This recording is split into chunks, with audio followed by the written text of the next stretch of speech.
갈라디아서 4장 12절에서 5장 1절까지의 말씀입니다.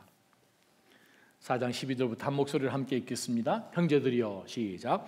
형제들이여, 내가 여러분과 같이 됐으니 여러분도 나와 같이 되기를 바랍니다. 여러분은 내게 아무런 해도 끼치지 않았습니다. 여러분이 알다시피 내가 처음에 여러분에게 복음을 전하게 된 것은 육체의 연약함 때문이었습니다. 그리고 내 육체의 연약함이 여러분에게 시험거리가 될 만한 것이었는데도 여러분은 비웃거나 멸시하지 않았고 도리어 나를 하나님의 천사처럼 그리스도 예수처럼 환영해 주었습니다. 그런데 여러분의 복이 어디에 있습니까? 나는 여러분에게 증언합니다. 여러분은 만약 할 수만 있었더라면 여러분의 눈이라도 빼서 내게 주었을 것입니다. 내가 여러분에게 진실을 말해서 여러분의 원수가 되었습니까? 그들이 여러분에게 열심을 내는 것은 좋은 뜻으로 하는 게 아니라 여러분을 이간시키려고자 함입니다. 이는 오직 여러분으로 하여금 그들을 열심히 따르게 하려고 하는 것입니다. 그러나 그들이 좋은 일로 여러분에게 열심을 내는 것은 내가 여러분과 함께 있을 때뿐 아니라 언제라도 좋습니다. 내 자녀들이여, 여러분 안에 그리스도의 형상이 이루어지기까지 나는 다시 여러분을 해산하는 고통을 겪습니다. 내가 지금 여러분과 함께 있어서 내 음성을 바꾸었으면 좋겠습니다. 이는 여러분에 대해 당혹감을 느끼고 있기 때문입니다.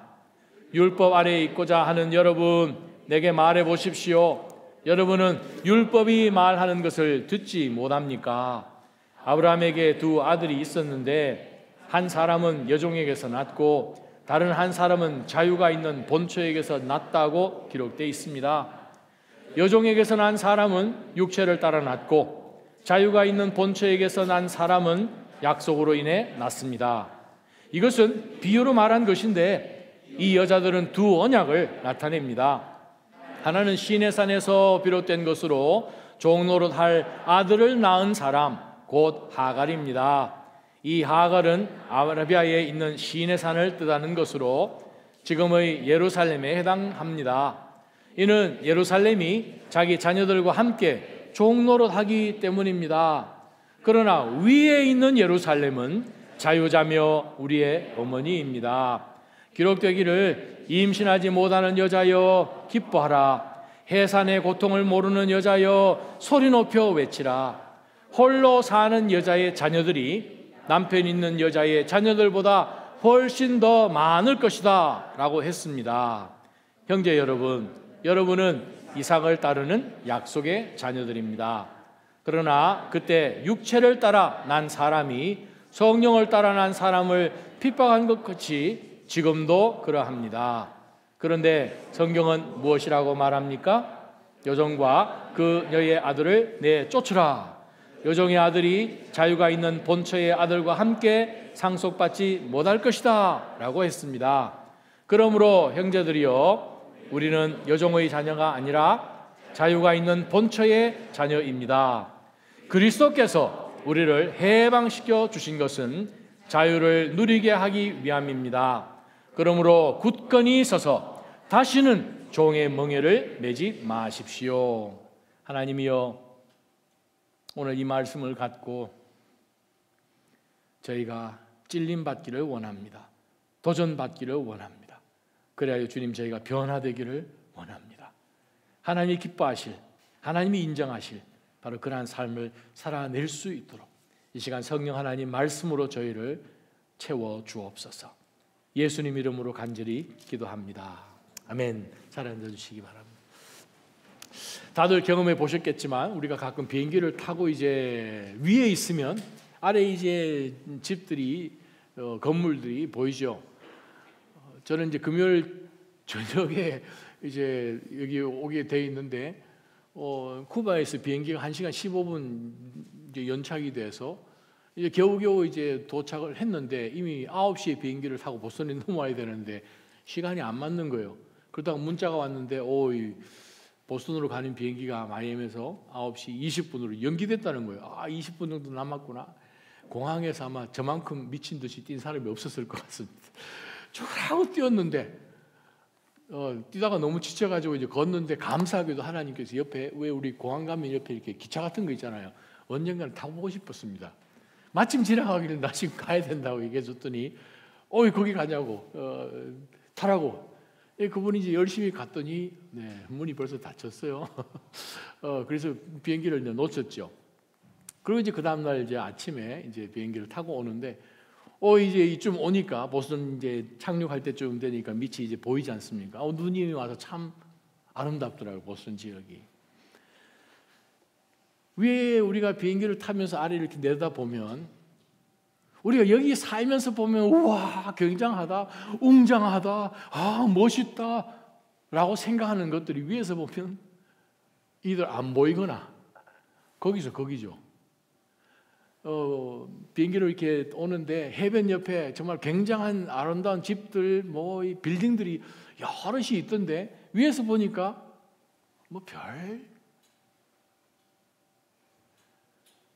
집들은 계속 그대로 있었습니다.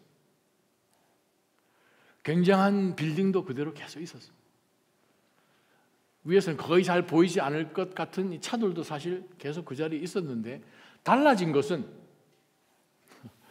위치가 달라졌을 뿐입니다. 위에서 보느냐, 밑에서 보느냐. 그 가치는 변하지 않았는데 위에서 보니까 없는 것 같은 거예요. 왜? 그것보다는 정말 눈을 다 담아도 보이지 않을 것 같은 그 넓은 바다와 그 위를 덮고 있는 그 구름과 하늘과 아주 그냥 빛나게 빛나는 그냥 태양과 정말 이 모든 이것이 아울러져서 눈이 와서 어떤 한 부분은 벌써 눈이 좀 녹고 있고 그냥 호수는 반이 멀어 있고 하는 그런 것과 비교해 볼 때 사실 우리가 여기 살면서 우와 이게 집이 몇 층이야 이런 거 하고는 전혀 관계가 없는 관점인 것을 우리가 보았습니다. 10년 전 정도 됐었죠. 한국에서 책을 번역을 행복의 조건이라는 제목으로 프론티어에서 번역을 했는데 과연 이 사람을 행복하게 만들고 건강하게 만드는 것이 돈인가? 라는 질문부터 시작을 해서 하버드 대학교에서 로버트 월딩이라는 교수가 팀을 만들어 가지고 쭉 그다음 교수를 계속 이제 패스를 해줘서 75년째 돼가지고 그것을 스탑했죠. 1938년에 그 연구가 시작되었었습니다. 여러 팀 교수가 이제 바뀌고 마지막으로 이제 팀 책임졌던 분이 이제 75년간 724명을 추적을 했습니다.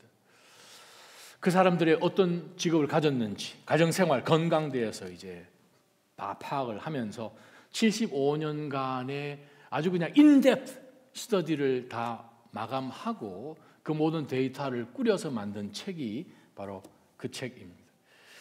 바로 그분이 한 얘기를 그대로 코테이션으로 제가 하면 이렇습니다. 저희는 1938년부터 724명의 삶을 추적했습니다.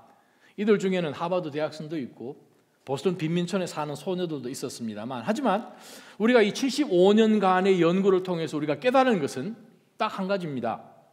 좋은 인간관계만이 인간을 더 행복하고 건강하게 만든다는 사실입니다. 출신지, 직업, 재산, 행복과 전혀 직접적인 연관이 없었다는 사실입니다. 바로 그것이 로버트 월딩이라는 교수가 자기 팀들과 함께 여러 팀들을 만들어서 75년간 조사를 한 다음에 낸 결과입니다. 그 스터디를 마치고 난 다음에 세 가지를 이제 발표를 했는데 사회적 관계만이 인간을 행복하게 만든다라는 것이 세 가지 중에 하나였습니다. 연구 대상 중에서 가족이 있든지 친구가 있든지 그러한 이 공동체 안에서 아주 친하고 친밀하게 좋은 관계를 갖고 살아가는 삶이 그렇지 않은 사람들보다도 훨씬 더 건강하고 더 행복해하고 치매가 걸리지 않았다는 것입니다. 두 번째는 친구가 얼마나 많은지 하고는 전혀 상관이 없고 친구와 얼마나 질 좋은 관계를 맺고 살았는가 하는 그것이 그 사람에게 굉장한 영향을 미치는 것을 우리는 발견했습니다. 80세에 도달한 어떤 연구 대상 중 누가 행복하고 건강한 삶을 살고 또 누가 불행한 삶을 살았는지를 분석해 보니까 30년 이상 함께 어울려 온 좋은 친구를 둔 사람들이 행복하게 말년까지 살고 있다는 것을 확인했습니다. 친구 수가 적더라도 말이죠. 수십 년간 이어지는 그 친밀한 인간관계가 우울감을 막아주는 완충제 역할을 했다고 저희는 발견을 했습니다. 세 번째, 좋은 인간관계는 우리 두뇌도 건강하게 만드는 것을 저희가 확인했습니다. 우리가 언제든지 의지할 수 있다고 또 느끼는 그런 친구를 둔 사람의 기억력은 오랫동안 잘 유지된다는 것을 또 우리가 발견을 했습니다. 반면에 관계를 맺은 그 상대가 의지가 안 된다고 느끼는 사람들은 빠른 기억력 감퇴를 디벨롭하고 있다는 것도 발견했다는 거예요. 자, 이것은 물론 세큘러한 그런 관점에서 시작된 또 그러한 상황에서 물론 이 왈딩거라는 그분이 믿는 사람은 아닙니다. 오히려 젠 그러니 선 이렇게 동양 그런 철학과 연관돼 가지고 그런 쪽이 프리스트이기도 한 그러한 교수이기도 한데 정말 세속적인 그런 관점에서 75년간의 수백 명의 사람들을 놓고 조사를 한 결과이니 그것을 완전히 무시해 볼 필요는 없죠. 우리 인간은 행복하기를 원합니다. 어떻게 해서 우리가 좀 행복했으면 하는 그러한 마음으로 사실 우리가 열심히 일도 하고 가정도 꾸미고 하여간 행복을 한번 추구해 보려고 하는 것이죠. 그런데 우리를 만드신 하나님께서 하나님의 말씀을 통해서 우리 가운데 주신 이 본문 가운데 바울 사도가 던진 아주 굉장히 중요한 질문이 우리 15절 하반절에 나온다는 거예요. 15절 제일 첫 문장을 한번 보십시오. 여러분의 복이 어디에 있습니까? 영어 성경 보게 되면 Where is your happiness? 그렇게 표현을 합니다. 여러분의 행복이 어디에 있습니까? 그 말이에요. 자, 행복이 어디에 있는지를 대답을 하려면 무슨 행복인지 얘기를 하면 제일 좋겠죠. 무슨 행복이냐 하면 그거 찾겠죠. 자, 우리가 생각할 때 행복, 뭐가 행복일 것 같으십니까? 하버드 대학교에서 75년간 연구한 것처럼 우리가 그냥 대강 모든 사람이 동일하게 이야기할 것 같은 그러한 행복이라면 뭐 별로 크게 안 찾아봐도 되겠죠. 나 대신 연구해 놓은 것 가지고 한번 읽어보면 되겠죠.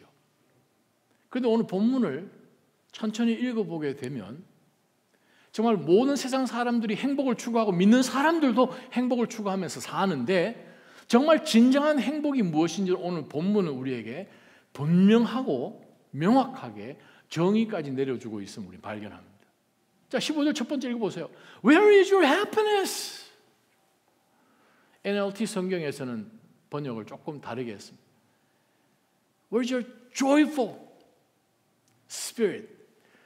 여러분이 예전에 가졌던 그 기뻐하고 아주 그냥 하나님 앞에서 정말 감사했던 grateful한 그런 spirit이 어디에 있습니까? 어디로 갔습니까? 그런 표현이죠.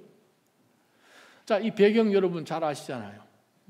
헤아려 보니까 성탄절 바로 전주까지 제가 갈라디아서를 하고 성탄주일, 송구영신 예배 쭉 해서 갈라디아서를 지금 몇 주 이제 설교를 못 하다가 지금 이제 다시 돌아오게 되었는데 갈라디아 교회 바울 사도가 1차 전도 여행하는 가운데서 지금 현재 터키의 남쪽 지역이죠. 글레시아, 그 갈라디아 지역의 복음을 전도하는 가운데서 성도들이 이 처음 복음을 받아들이고 성도가 되고 그들이 너무 기뻤다는 거죠. 이방 종교와 이 모든 뭐 해야 되는 것 그냥 눌려서 억압되어서 살는 자들에게 복음을 인하여서 우리도 알지 못했는데 하나님 우리를 먼저 사랑하시고 우리를 정말 너무 사랑하셔서 우리를 구원해 주시고자 예수 그리스도로 보내주셨다는 그 엄청난 사건, 그냥 단순한 이 사건이 아니라 주님을 보내주시기 위해서 이미 수백 년 수천 년 전부터 예언해 오신 그 메시아인 예수 그리스도 이 땅 가운데 오셨고 그분을 믿기만 하면 누구든지 하나님의 자녀가 되는 권세를 주셨다는 이 말도 안 되는 만화 같은 이야기가 진짜라는 사실에 갈라디아 성도들이 얼마나 기뻤겠습니까? 복음을 받아들이고 그들 삶 가운데 놀라운 기쁨으로 충만해짐을 그들이 경험을 했을 것입니다. 사탄이 그리스도인들이 행복해하며 기뻐하며 은혜 충만하며 사는 것을 가만히 내버려 둡니까? 사탄의 유일한 관심은 믿는 성도들을 흔들고 마음 가운데 그냥 혼란을 심어주고 그냥 어떻게 해서든 불평 불만에 그렇게 살도록 이간질을 시키고 하는 것이 사탄이 하는 일이잖아요. 사탄이 누구를 사용합니까? 율법주의자들, 주디아이저스라 그러는데 바로 예루살렘에 있는 유대 율법주의자들, 그러한 사람들을 이곳에 지나가면서 방문을 하는 가운데 바울 사도가 몇 년 전에 복음 전했던 그 사실들을 보고 이 사람들이 슬그머니 자기 자신들의 육체를 드러내죠. 우리는 유대인들인데, 우리 지난 수천 년 동안 여러분들이 꿈꾸고 생각하지도 못했던 글려 적혀져 있는 토라, 구약성경 타낙, 그거를 가지고 있으면서 우리는 지금까지 지켜오고 있는데 여러분들은 예수님 믿은 지 얼마나 됐다고요? 우리는 예수 태어나기 전부터 믿었소 하면서 육신을 드러내는 거죠. 예수님이 나여서 구원받은 것이 너무 기뻐하는 이 성도들에게 구약의 율법을 다 지켜야 된다. 그 중에 할례도 받아야 되고 절기도 지켜야 되고 하는 그것을 가지고 이 사람들로 하여금 율법을 안 지키면 그 구원받은 거 아닙니다. 율법까지 다 지켜야 되는 겁니다. 유대교적인 율법주의적인 세속적인 그러한 가치관을 그들 가운데 제시를 하면서 그들로 하여금 흔들리는 거죠. 그런데 교회가 어려움에 처했어요. 아니 바울 사도가 우리에게 와서 다른 거 다 필요 없다, 예수 그리스도만 믿으면 된다 하는 것으로 인하여서 우리가 그리스도를 정말 믿고 기쁨이 있었는데 다시금 또 육체의 어떤 이 절제와 매여져 있는 어떤 이 율법적인 그런 곳에 들어가서 그냥 속박되고 그 무거운 멍에를 지고 하는 그런 가운데 있다는 소식을 듣고 바울 사도가 1차 전도 여행 끝나고 난 다음에 보낸 편지였죠. 자, 그 편지 가운데서 오늘 바울 사도가 정말 우리 그리스도인들이 2000년 전이든 21세기든 우리가 하나님 앞에서 행복하게 살려면, 즉 무엇이 행복인지를 우리가 분명히 안다면 우리는 세상이 우리 앞에 그냥 쓱 끼워서 던져 넣는 듯한 세속적인 행복에 우리가 confuse 되지 않는다는 말이에요. 그래서 오늘 본문을 15절 상반절인 여러분의 행복은 어디에 있습니까? 하는 그 관점에서 오늘 우리가 본문을 한번 풀어보고자 합니다.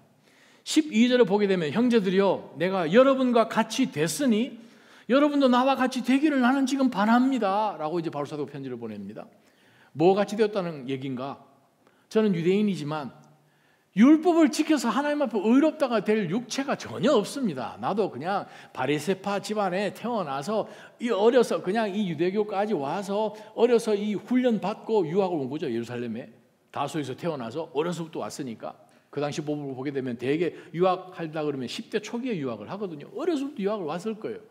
그렇게 와서 거기서 유대 가운데 가장 아주 그냥 독실한 바리새파에서 훈련을 받고 가말리엘 밑에 있고 70인 75대로는 75명까지 있긴 하지만 그 사내들은 공의원이 될 정도로 정말 굉장한 훈련을 받아서 자기는 누구 어떤 사람들 앞에서도 유대교라면 열심과 자랑을 특심으로 할 수 있었던 사람인데도 불구하고 자신의 그 열심이 하나님 앞에서는 전혀 아무것도 아니었음을 예수 그리스도를 만나게 되면서 얼마나 정신을 놓았으면 여러분 예수님 만나고 난 다음에 그가 자기 자신의 그 지금까지 알고 외우고 공부해온 이것과 상관없이 분명히 죽었는데 예수님께서 부활하시고 그분을 다메섹 올라가는 그 길에서 만나고 난 다음 그거 아라비아 사막으로 가서 3년 동안 멍 때렸다는 거 아닙니까? 우리 한국의 불멍 뭐 이런 게 불 쳐다보면서 멍하게 있는 것처럼 이 아라비아 사막에 가지고 멍하면서 지금까지 알고 있었던 그 모든 유대교에서 배웠던 율법, 그것을 예수 그리스도 하나님의 그 계시와 하나님의 그 구원에 놀라운 역사, 구원의 구속사라 그러죠. 그 관점에서 구약을 다시 다 한번 되새겨보면서 정리하는 시간을 하나님이 허락해 주신 거잖아요. 그래서 바울이 정말 복음 외에는 나머지 그거는 아무것도 아니에요. 나도 그런 거 안 지킵니다 라고 하는 마음으로 와서 바울이 그들에게 복음 전하는 것이 12절 말씀이죠. 저도 육체 밑에 멍에를 쥐고 있으려고 하지 않습니다. 여러분도 나와 같이 되기를 원합니다. 제가 여러분에게 처음에 왔을 때는 여러분 내게 아무 해도 끼치지 않았습니다. 여러분 나한테 어떻게 잘못하게 하지 않았습니다. 13절 여러분 아시다시피 제가 수년 전에 여러분 왔을 때에 내가 처음에 여러분에게 복음을 전했죠. 그때 사실 전할 때 13절 보게 되면 내가 육체가 굉장히 연약했습니다. 이제 우리말 성경을 곧이곧대로 읽으면 복음 전한 것이 마치 육신의 연약함 때문에 복음을 그러면 연약 안 했으면 복음 안 전했나? 그렇게 이제 해석을 하시면 안 됩니다. 물론 이게 문자적으로 그대로 해석을 헬라 원문도 똑같이 이렇게 이해를 할 수 있기 때문에 그런데 뜻은 무엇인가? 자기가 몸이 아주 육신이 연약했기 때문에 정말 육신만 좀 드러낼 것 같으면 복음 못 전하죠. 또 오죽했으면 이 바나바의 조카인 마가가 밤빌리아를 지나고 난 다음에 1차 들어가기도 전에 그냥 돌아가 버렸잖아요. 예루살렘으로. 그래서 이제 많은 이제 학자들이 바울 사도가 이때 아마 말라리아 걸리지 않았나, 풍토병에 걸리지 않았나, 뭐 여러 가지 추측을 합니다만, 지금 이 밤빌리아 그 산맥을 지나가 가지고 갈라디아까지 지금 도착을 했는데 바울 사도의 몸이 아주 그냥 굉장히 힘들었던 것 같아요. 육체적으로. 자신들이 듣도 보도 못하는 이 복음, 예수 그리스도를 전하는데 좀 무슨 초자연적인 그런 능력도 있고 좀 슈퍼 모델 같은 그런 강력함으로 그냥 복음을 그냥 매력적으로 전했으면 잘 받아들였겠죠. 그런데 바울이 몸은 지금 몰골이 마음이 아니고 몸도 그냥 연약한 가운데서 정말 말도 그냥 겨우겨우 할 정도의 그러한 연약함을 가지고 그들에게 복음을 전했어요. 핵심은 복음이었다는 거예요. 그랬더니 14절에 내 육체의 연약함이 여러분에게 얼마든지 시험거리가 됐었을 텐데 자기 몸이라도 좀 잘 챙기지. 자기는 지금 비실비실하면서 말도 제대로 못하면서 우리 건강한 우리들한테 전할 말이 있겠다고 이렇게 얘기를 할 것 같은데 바울이 그러한 육체의 연약함 가운데도 복음을 전했으면 불구하고 시험거리가 되지 않았다는 거예요. 갈라디아 사람들이 연약한 정말 힘들어하는 이 바울 사도를 보면서 비웃거나 멸시하다는 말은 헬라 원어로 침뱉다는 뜻입니다. 이런 표현으로 그죠. 침도 뱉지 않았고 오히려 정말 연약한 나를 하나님이 보내주신 메신저처럼 하나님의 복음을 전달해주는 메신저처럼 천사처럼 더 나아가서 그리스도 예수처럼 나를 환영해 주었다고 바울 사도가 이야기를 합니다. 첫 번째부터 영적 교훈입니다. 어디에 행복이 있는가? 우리는 겉모습에 목숨 거는 거죠.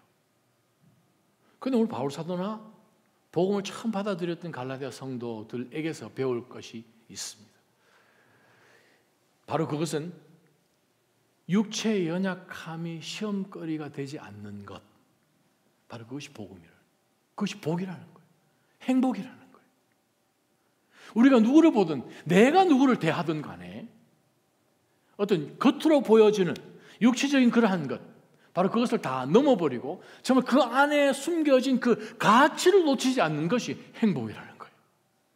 그 안에 무엇이 숨겨져 있나? 즉 우리가 각자를 만나보며 서로 우리 공동체 안에서 생활하는 가운데서 때로는 그 모습 때문에 우리가 야고보서도 보게 되면 금가락지를 띠고 아주 멋있는 옷을 입고 들어오면 당신은 여기 앉으시오. 그러나 아주 남는 곳 가운데 들어오면 여기 저기 앉든지 서든지 알아서 하시오. 그게 아니라는 거예요. 어디에 행복이 있는가? 우리 안에 선한 일을 시작하신 예수 그리스도가 계시는 것.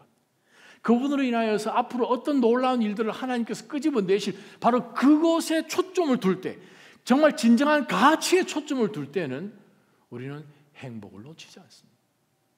겉으로 보여지는 것 상품 포장하듯이 우리가 어떤 물건을 사보면 그냥 이 과대포장이라고 그러지. 한국에는 과대포장 법도 만들어서 이렇게 벌칙금도 물리고 하긴 합니다만 오늘 바울 사도나 갈라디아 성도들에게 바울 사도가 다시 한번 도전 주는 것은 육체의 그 연약함으로 시험거리가 되지 않는 그것이 행복한 거구나. 있는 그대로 받으라는 거예요. 무엇이 있는데 거기 안에 참 복음, 참 영원한 하나님의 값어치가 있는 것을 그 사람들은 놓치지 않았다는 사실입니다.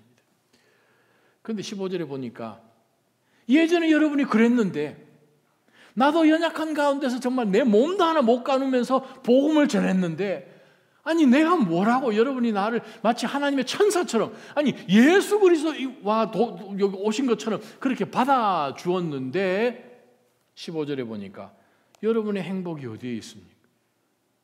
여러분 그때 너무 행복했거든요.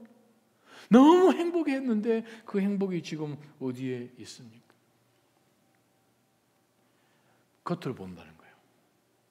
내 겉을 보고 상대방의 겉을 보고.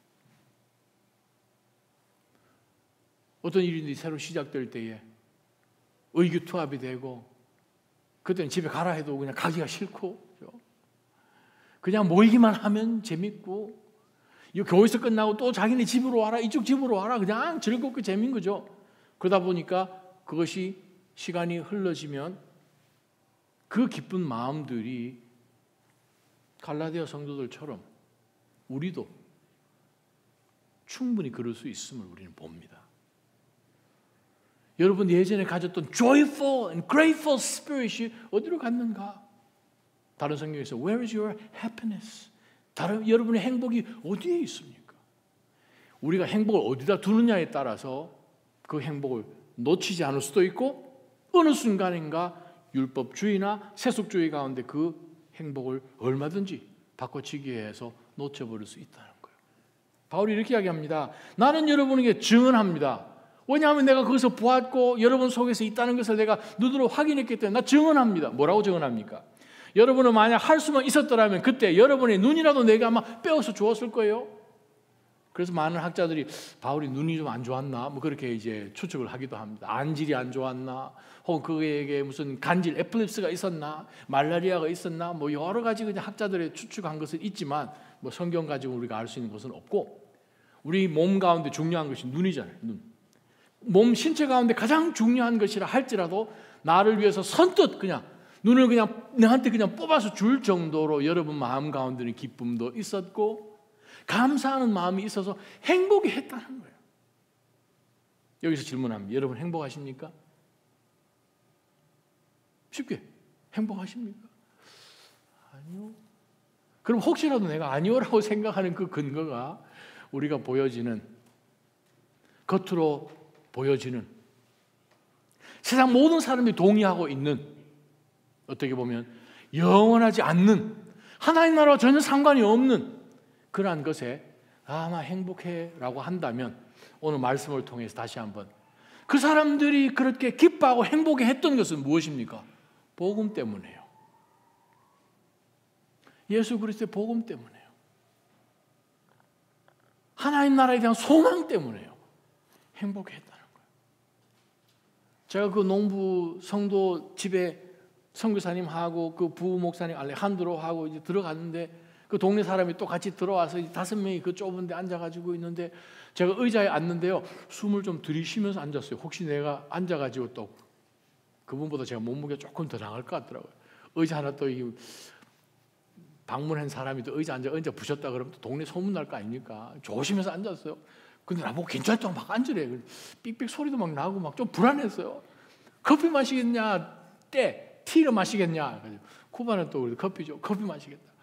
어디서 커피를 마시려나 했더니 뒤로 돌아서 가지고 가스에 불을 붙이는데 컵이 딱 나오는 순간 와, 이 커피는 맛있겠다.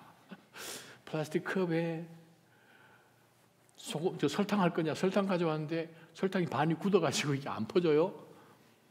딱 그 커피 잔 놓는데 밑에 그 시트가 근데요 기쁨이 있었어요. 저보고 말씀 전하라 해서 그 짧은 시간에 또 말씀 나누는 소망이 있었어요. 천국에 대한 소망이요. 그래서 보니까 성경책 아주 큰 성경책 2권이나 이렇게 펴가지고 묵상하는 성경 보면 알죠. 그 떼약볕에 그 채소를 키우고 채소 키워서 장사를 안 되니까 이제 쿠바 사람들은 이렇게 어떤 큰 나라 건물이나 이런 데 가서 이제 이 밤새도록 보초하고 하는 그러한 것으로 이제 많이 일을 하니까 그러한 것에서 투잡 가지고 지금 일을 하고 있다고 하는데 그 힘들고 얼굴은 그냥 떼약볕에 새까맣게 이제 거스는 그 모습인데도 불구하고 그 두 눈이 기쁨이 있고요. 천국에 대한 소망하는 것이 있고요. 그것 보면서 제가 참 다시 또 회개하게 되었습니다. 겉모습이 아니라 영원한 하나님 나라에 대한 복음이 있었기에 우리는 얼마든지 우리의 행복이 있다는 것이죠. 두 번째 말씀은 보면 16절부터입니다. 내가 여러분에게 진실을 말해서 이제 여러분의 원수가 됐습니까? 바울 사도가 이야기합니다. 제가 여러분이 보니까 여러분이 복음에서 많이 떨어져 있네요. 떠나버렸네요. 정말 기쁨 가운데서 복음 외에는 아무것도 아닌 것이어야 되는데 어느 순간에 율법주의인 것이 들어오고 율법 그대로 지켜야 하고 계절과 월과 달과 다 지켜야 하는 희한한 그런 종교처럼 그렇게 되어버렸는데, 여러분을 향하여서 여러분이 지금 복음에서 멀리 떨어져 나왔습니다 라고 이야기를 해서 여러분이 저를 싫어하는 것입니까? 원수가 되었습니까? 라고 이야기하면서 바울 사도가 두 번째 행복에 대한 이야기를 이렇게 이야기합니다.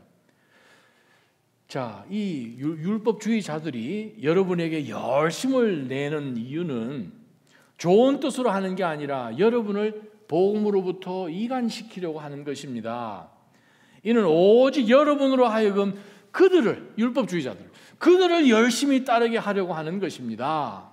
18절, 그러나 그들이 좋은 일로 여러분에게 열심을 내는 것은 내가 여러분과 함께 있을 때뿐 아니라 내가 함께 있지 못할 언제든지 좋습니다. 그 말씀이 무엇입니까? 두 번째, 우리가 행복이 어디 있는가 했을 때에 바로 이 말씀이에요. 좋은 일에 열심을 내는 것은 행복이에요. 자, 그러면 다시 한번 또 질문 던져야 돼요. 좋은 일이 뭡니까? 내가 좋은 일이요? 그럼 상대방이 좋아할지 안 좋아할지 그건 또 모르는 일이고, 내가 좋아하는 일 상대방이 절대 좋아하지 않는 것이 요즘 우리가 살고 있는 포스트 모더니즘의 가치 아닙니까? 좋은 일은 하나님이 보실 때 좋은 일이죠. 좋다 싫다의 그 근거가 인간에게 있으면 그건 무조건 악한 것이고 선한 것이 우리 속에서 나오지 않잖아요.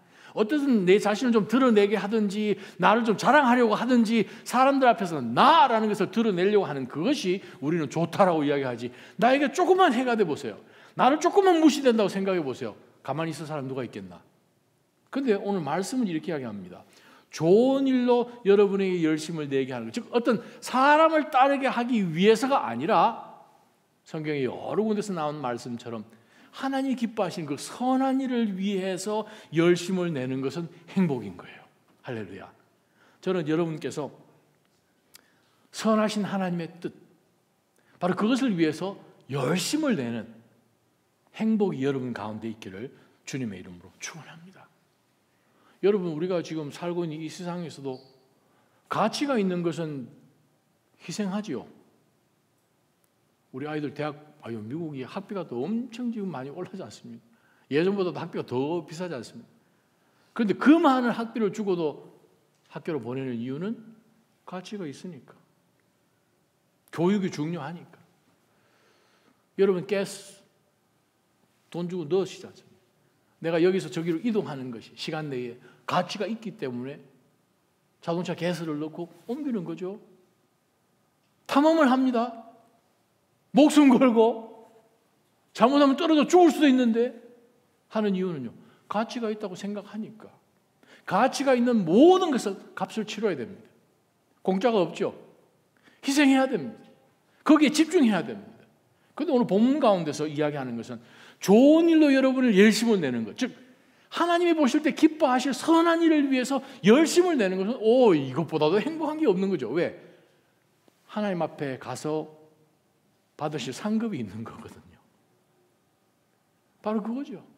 이 땅 가운데 사람들 앞에서 좀 드러낼 만한 그러한 선한 일 정도가 아니라 주님 앞에 나아갔을 때, 그래 착하고 충성된 종아, 내가 너에게 준 시간과 물질과 모든 리소스를 통하여서 너에게 준 이 주인을 위해서 일한 그 선한 일을 위해서 우리가 열심히 해나간다면 그것은 정말 기쁜 일이, 행복한 일이 아닐 수가 없는 것이죠.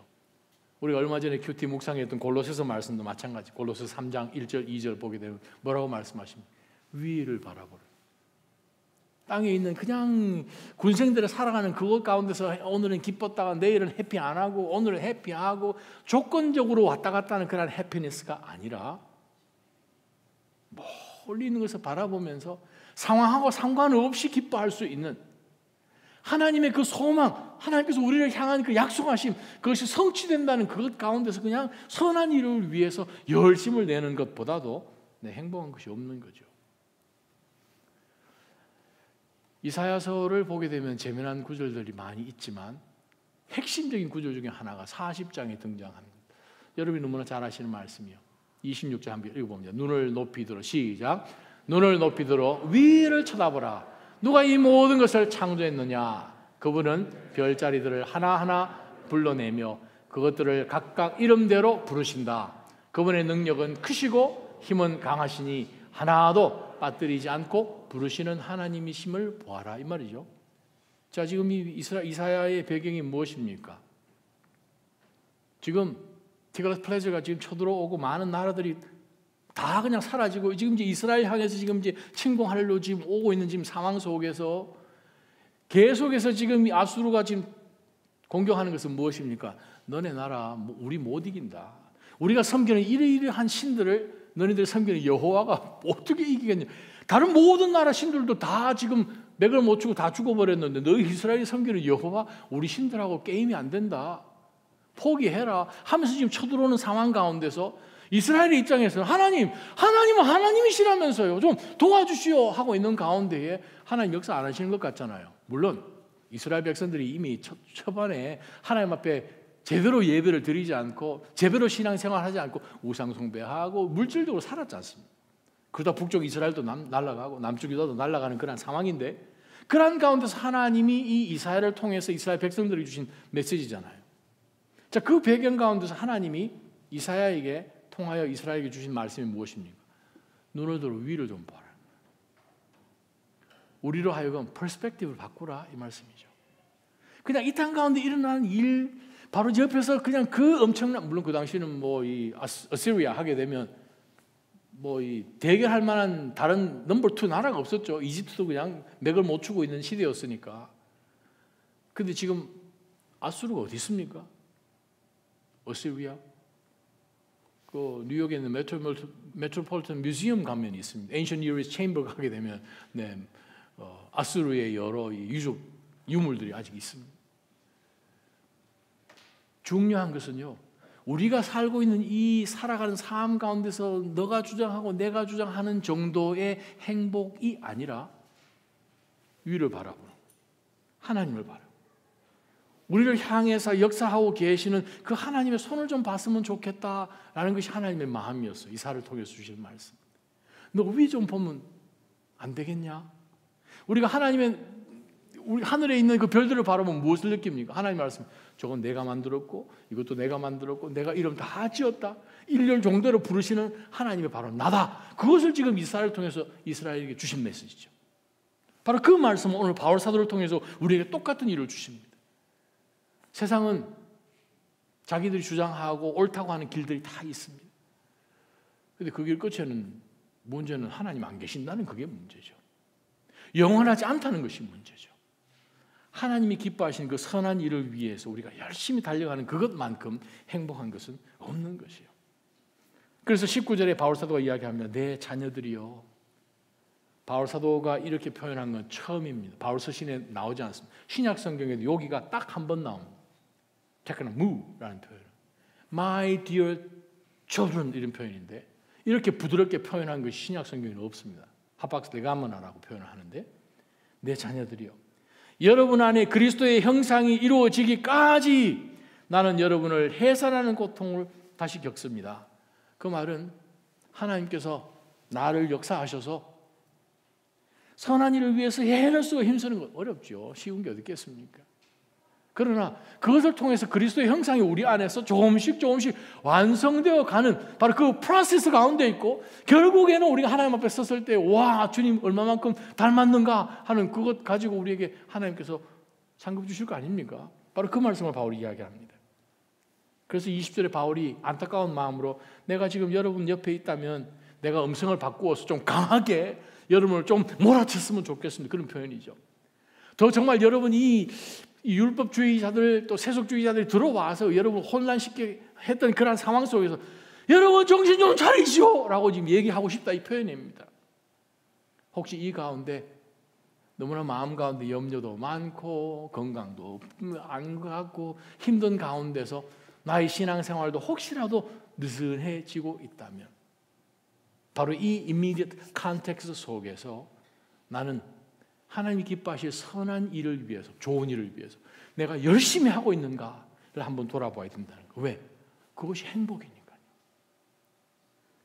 우리는 쉽게 동의할 수 없지만 성경은 그렇게 말씀하십니다. 좋은 일을 위해서 선한 일을 위해서 열심히 내는 것은 언제든지 좋은 그런 거예요. 그게 행복인 거예요. 여러분 하고 싶은 일 생각하면 막 기쁘잖아요. 야, 내일 아침 되면 근데 그것이 영원한 것, 하나님 나라 가서 그것이 도대체 얼마나 크게 하나님 앞에 다 드러날 것인지 전혀 알지 못하는 가운데서 생각을 한다면 이것만큼 행복이 없는 거죠. 바로 그러한 행복이 여러분 가운데 있기를 축원합니다. 세 번째 말씀 21절부터요. 율법 아래 있고자 하는 여러분, 율법 아래 좀 있고 싶어 하는 이 율법주의자들 좀 배워서 자기네들도 좀 육체적으로 자랑하고 싶을 만한 것이 있기를 원하는 당신들, 내게 한번 말 좀 해보시오. 여러분은 율법이 말하는 것을 듣지 못했습니까? 그러면 내가 여러분에게 율법이 시작된 창세기부터 한번 얘기를 한번 해보지요 하면서 이야기하는 것이 22절부터 27절까지 내용입니다. 도표를 잠깐 짧게 보게 되면 이 두 가지의 지금 이 비유를 통하여서 바울 사도가 유대교와 기독교를 지금 설명을 하고 있는데, 지금 하갈은 노예죠. 본문 가운데서 지금 육체를 따라 여종에게서 나고 하는 그런 표현들 계속해서 등장해 나오는데, 하갈을 통하여서 아브라함이 이시마엘을 낳습니다. 그러나 오른쪽에 보게 되면 사라는 자유로운 본처입니다. 하나님께서 아들을 주시는데 인간의 방법으로 취했을 때 이스마엘도 아들이죠. 문제는 하나님의 복이 그와 함께 같지 않는다. 그게 문제죠. 아들입니다. 똑같은 아들. 더 빨리 주었어요. 이삭이 태어나기 전에 이미 얘는 10대지 않습니까? 우리가 인간적으로 볼 때는 똑같은 아들인데, 근데 문제는 하나님의 축복이 그쪽 라인이 아니고 이쪽 라인이라는 것이죠. 약속이 이쪽이 아니라 이쪽이라는 그게 문제인 것이죠. 겉으로 볼 땐 똑같죠. 아니, 여기가 더 옵션이 많은 것 같아요.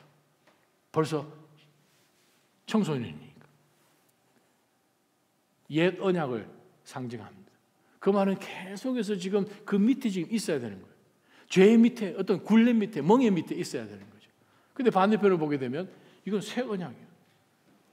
왜냐하면 이삭 주신 것도 이삭 이야기하면서 거의 하나님께서 20여 년 동안 지금 약속 주시기만 하고 아들을 지금 전혀 안 주셔서 아브라함이 얼마나 애를 달았으면 하갈이란 이 종을 취했겠습니까? 사라의 말을 듣고. 그럼에도 불구하고 하나님께서 새 일을 없는 것 가운데서 있는 것처럼 불러내신 하나님의 어떤 일을 하시는 것을 직접 본 것이죠. 그러한 바울 사도가 이야기합니다. 지금 여러분 성경책 가지고 계시면 계속해서 비교되는 내용이 이런데, 아브라함에게 두 아들이 있는데 한 사람은 여종에서 나고 다른 한 사람은 자유가 있는 본처에서 나고, 두 가지입니다. 또 여종에서 난 사람은 육체를 따라서 난 것이고, 그 육체를 따라 났어요. 아브라함 육체를 통해서. 자유가 있는 본처에서 난 사람은 약속으로 인해서 났고, 똑같이 육체에서 난 것 같은데 아브라함이 지금 99세입니다. 하갈이 90. 이거 육체로 낳을 수 있는 방법이 없는 거예요. 근데 하나님께서 허락해 주셔서 약속으로 난 것이죠. 왜? 아브라함이 아들 없을 때 이미 75세에 부르셨을 때 그 후손을 바닷가 모래처럼 많겠다고 약속하신 그것이 이미 25년 전 사건인데 지금 약속에 의해서 났죠. 24절 비유로 말합니다. 하나는 두 언약인데 하나는 옛 언약과 새 언약입니다. 자, 하나는 신의 산에서 비롯된 종노릇 할 사람을 낳은 사람 하갈이다. 이 율법 밑에 계속해서 지금 율법의 종노릇 해야 되는 그러한 언약입니다. 이 하갈은 아라비아에 있는 신의 산을 뜻하는 것으로 지금의 예루살렘에 해당합니다. 지금 아직까지 율법을 지키고자 하는 율법주의자들이 지금 있는 이 지금의 예루살렘을 가르칩니다. 이는 예루살렘이 자기 자녀들과 함께 종노릇 하는 것이 계속해서 율법 밑에 있으니까. 그런데 위에 있는 예루살렘은 자유자며 우리의 어머니입니다. 우리가 이렇게 만들어진 것은 위에 있는 예루살렘이라는 거예요. 하나님의 계시는 하나님께서 안 믿는 모든 믿음의 백성들까지도 아브라함을 통해서 다 모으시는 하나님. 마치 요한복음 10장에서 예수님께서 우리의 양이 있는데 요것만 우리가 아니라 다른 우리에 있는 양도 와야 된다라고 말씀하시는 거죠. 우리 모든 믿음의 성도들, 유대인 아니지만. 자, 그 다음에 계속해서 27절 말씀입니다. 27절 말씀은 바벨론 포로 가운데서 있었던 그 이스라엘 백성들이 지금 자녀들을 잡아 죽임을 당한 것은 당연한 것이고, 지금 우리 자녀가 없는데 지금 내가 자녀를 이제 낳을 수도 없는, 소망이 없은 그러한 이 이스라엘 백성들에게 주시는 하나님의 말씀입니다. 이사야 54장 말씀인데 임신하지 못하는 여자여 기뻐해라. 해산의 고통을 모르는 여자여 소리 높여 외치라. 홀로 사는 여자들의 자녀들이 남편이 있는 여자의 자녀들도 훨씬 더 자녀들이 더 많을 것이다. 어떻게 가능합니까? 나니까 가능하지 그 말이잖아요. 지금 포로 지나고 나면 우리 자녀들 다 죽어버리고 지금 우리는 다 늙었고 하는 가운데서 나라가 이게 되겠습니까? 하나님은 말씀하십니다. 너네 후손들 내가 만들어준다고. 그 놀라운 소망의 메시지를 바울 사도는 지금 오늘 본문 가운데서 사라에게 적용을 하고 또 우리 모든 그리스도인들에게 지금 적용을 하고 있습니다. 그래서 28절의 결론이 형제 여러분, 여러분은 이삭을 따르는 약속의 자녀들입니다. 갈라디아 사람 이방 사람들입니다. 자, 여기 있는 우리 한국 사람들이 마찬가지죠. 여러분은 이삭을 따르는 약속의 자녀들입니다. 약속의 자녀들. 자, 그러나 그때 육체를 따라 난 사람이 성령을 따라 난 사람을 이스마엘이 성령을 따라, 즉 약속을 따라 태어난 그 이삭을 아주 핍박을 했던 것처럼 지금도 그러합니다. 우리가 이 땅 살면서 세상의 가치관과 세상의 방향을 따라가지 않을 때 세상 사람도 우리 보고 이상한 짓을 하고 손가락질을 하고 왜 모든 사람 시대가 바뀌었는데 왜 그걸 못 따라하냐고 이 옹졸한 크리스찬이라 얘기하면서 우리의 신앙을 도전하잖아요. 하나님은 남자와 여자를 창조하셨는데 LGBTQ고 뭐고 하는 걸 이야기한 것처럼 이 크리스찬들은 그거밖에 모르냐. 그래요. 지금도 우리는 의롭게 살려고 하니 당연히 핍박을 받겠지요. 이 30절에 그런데 성경은 뭐라고 이야기합니까? 분명한 것은 우리 속에서 세상적인 것, 율법주의인 것, 세속적인 것을 내쫓으라는 거예요. 왜? 거기는 하나님의 축복의 라인이 없다고 분명히 말씀하시는 겁니다. 내쫓으라. 여종의 아들이 자유가 있는 본처의 아들과 함께 상속받지 못할 것이다 라고 했습니다. 그러므로 형제들이여 우리는 여종의 자녀가 아니라 자유가 있는 본처의 자녀이기 때문에 5장 1절 그리스도께서 우리를 해방시켜 주신 것은 자유를 누리게 하기 위함입니다. 그러므로 굳건히 서서 다시는 종의 멍에를 매지 마십시오. 우리가 세 번째 붙들 행복 바로 그것입니다. 약속 위에 굳게 섬이 행복인 거예요. 약속 위에 내가 서 있다라는 그 사실 하나만이 우리에게 행복을 줍니다. 왜냐하면 이것은 내가 할 수 있는 것이 아니고 이미 내가 태어나기도 전에 약속을 우리 가운데 먼저 주신 그분의 약속 위에 서 있을 때에 우리의 삶은 하나님의 행복으로 우리가 채워짐을 우리가 봅니다. 여러분 잘 아시는 성경 말씀 있잖아요. 로마서 8장 18절 말씀 한번 읽어봅시다. 시작. 현재 고난은 앞으로 우리에게 나타날 영광과 좋게 비교할 수 없다고 생각합니다. 우리 이 말씀 너무나 잘 암송도 하시죠. 그런데 이 말씀 재미난 것은 컨텍스트를 2절부터 쭉 8절까지 보면 오늘 방금 여러분이 읽어보신 갈라디아서 말씀과 거의 99% 싱크입니다. 똑같아요. 일단 컨텍스트가 뭐냐? 상속에 관한 내용입니다. 컨텍스트가 뭐냐? 하나님 앞에 약속받은 사람이냐? 약속하고 전혀 상관이 없는 사람인가? 영적으로 살아갈 사람인가? 육으로 살아갈 사람인가? 그 컨텍스트를 바울 사도는 로마서 8장에서 우리에게 똑같이 말씀하고 계심을 봅니다. 제가 여러분에게 그냥 읽어드릴게요. 로마서 8장 2절입니다.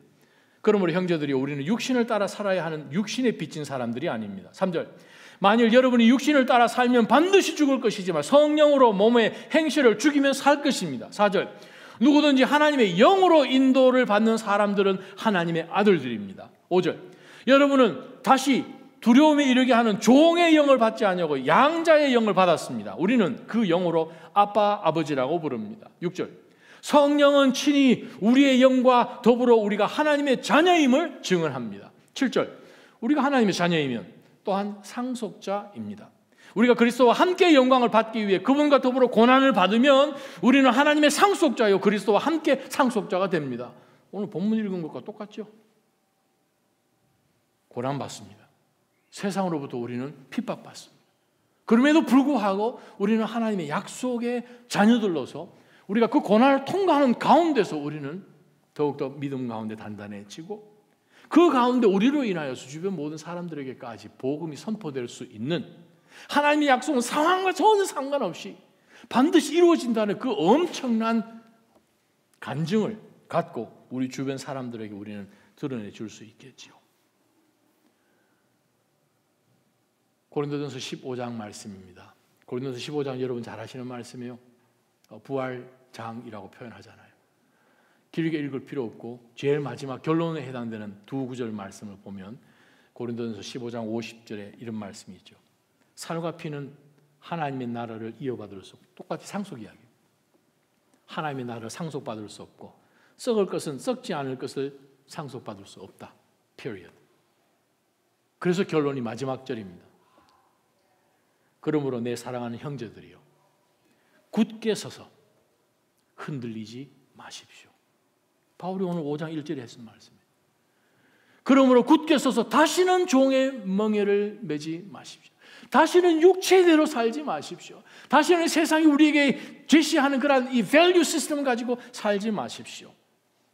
굳게 서서 흔들리지 마십시오. 여러분의 수고가 주 안에서 헛되지 않음을, 즉 하나님이 기뻐하시는 그 선한 일을 행하는 가운데서 헛되지 않음을 알고 항상 더욱 주의 일에 힘쓰는 자들이 되십시오. 흔들리지 마시기를 축원합니다. 어떤 상황 속에서 굳건하게 믿음 위에 서기를 주님의 이름으로 축원합니다. 때로는 우리가 감당하지 못하는 일들이 있을 거예요. 마온 족속과 무온 족속과 또 이 암몬 족속들이 모여가지고 그냥 이스라엘 치러 왔을 때 여호사밧 얼마나 놀랐습니까? 하나님, 저 세 나라가 합쳐가지고 지금 우리를 쳐들어오는데 우리가 할 수 있는 건 아무것도 없습니다. 하나님 앞에 나가서 그냥 울고불고 기도하잖아요. 하나님의 영이 야시엘에게 임하잖아요. 야시엘이 하나님의 영을 받고 와서 여호사밧 왕이 이야기하지 않습니까? 이 전쟁, 이 싸움, 너가 싸울 싸움이 아니요. 조건을 걸죠. 항우를 지어서 나가라. 쳐들어온 적들을 맞으라. 근데 여러분이 할 것은 아니고 여러분이 싸울 것도 아니기 때문에 여러분이 전쟁터로 나가서 할 것은 딱 한 가지. 굳게 서서 stand firm. 굳게 서서 여호와 하나님이 여러분 앞에서 어떻게 건져내신지 그것만 보라는 거죠. 그들이 나갑니다. 찬양하면서 나갑니다. 여호와께 감사하세요. 여호와께 감사하세요. 찬양하잖아요. 전쟁터에 나가서 굳게 선 거예요. 굳게 섰을 때 하나님은 그들 앞에서 그들을 구원해 내셨습니다. 여러분 삶 가운데 약속에 흔들리지 마시기를 축원합니다. 하나님의 말씀 끝까지 붙드는 그것이 행복입니다. 행복하잖아요. 약속이 있어요. 무조건 이루어지는 약속이 있으니까 하나님의 말씀 끝까지 붙들고 끝까지 주님 앞에 서는 날까지 선한 일에 힘쓰시는 모든 믿음의 성도들 되시기를 축원합니다. 기도하겠습니다. 하나님 아버지 감사합니다. 주님 앞에 예배드리는 것이요, 저희들 가운데 주신 이 말씀 붙들고 살아가는 것이 행복인 줄 믿습니다. 하나님 기뻐하신 그 일 가운데 열심을 내며 주님께서 저희들 가운데 반드시 이루실 그 약속 위에 굳건하게 서 있는 것 자체가 또 행복인 것이고, 아무리 우리가 육신이 연약하여도 하나님, 연약한 이 육신을 자랑하는 것이 아니라 우리 속에 착한 일을 시작하셔서 그리스도 예수의 날까지 이루실 바로 그 예수 그리스도를 바라보는 가운데서 복음을 놓치지 않는 바로 그것이 행복인 것을 바울 사도를 통하여 우리에게 말씀해 주셨으니 그리 살게 하여 주옵소서. 예수님 이름으로 간절히 기도합니다. 아멘.